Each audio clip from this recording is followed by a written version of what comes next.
அப்பா சொல்லு. நீங்கள் விஜய் மாநாட்டுக்கு ஈரோட்டில் நடந்த விஜய் மாநாட்டுக்கு நீங்கள் போயிருந்தீங்கள்ல முன்னதாகவே. ஆமாம். அப்போ வந்து உங்கள் யூடியூப்பில் வந்து வீடியோ எடுத்தாங்க இல்லையா? ஆமாம். அந்த வீடியோ வந்து ரொம்ப ஃபேமஸாக வந்து ரொம்ப ஃபேமஸ் ஆயிடுச்சு அந்த வீடியோ. நீங்கள் பார்த்தீங்களா அந்த வீடியோவை?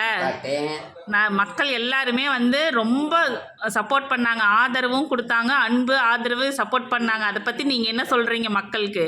எனக்கு மக்களுக்கு என்ன சொன்னால், மக்கள் மேலே ரொம்ப நம்பிக்கை வச்சுருக்கேன். அவங்களுக்கு எல்லாருக்கும் என்னுடைய வாழ்த்துக்கள், ஹேப்பி வாழ்த்துக்கள். அடுத்தபடியாக நான் என்ன சொல்கிறேன்னா, எல்லாருமே முதலமைச்சராக இருக்காங்க. ஏன் நம்ம பையன் முதலமைச்சராக இருக்கக்கூடாது? ஏன் இந்த தேர்தலில் விஜய் ஆக்கலாமே முதலமைச்சராக?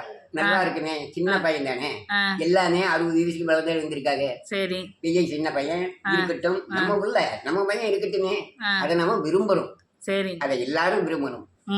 ஹேப்பி, நல்லா இருப்பீங்க, நல்லா இருப்பீங்க. மக்களுக்கு என்ன சொல்ல வர்றீங்க? மக்கள்கிட்ட இதுதான் கேட்குறேன். மக்கள் நீங்கள் எல்லாருமே நம்ம வயன் தான் நிற்கிறான், நம்ம வயனா ஆகுறீங்க. உங்க வீட்டில் ஒரு பையன் நின்னா நீங்க ஓட்டு போடுவீங்களா மாட்டீங்களா?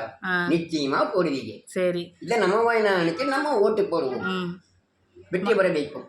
ஓகே ஓகே, நன்றி நன்றி. மக்களுக்கு நன்றி சொல்லிடுங்க. ஹேப்பி, எல்லாருக்கும் பொங்கல் வாழ்த்துக்கள். நல்லா இருப்பீங்க, நல்லா இருப்பீங்க. ஓகே.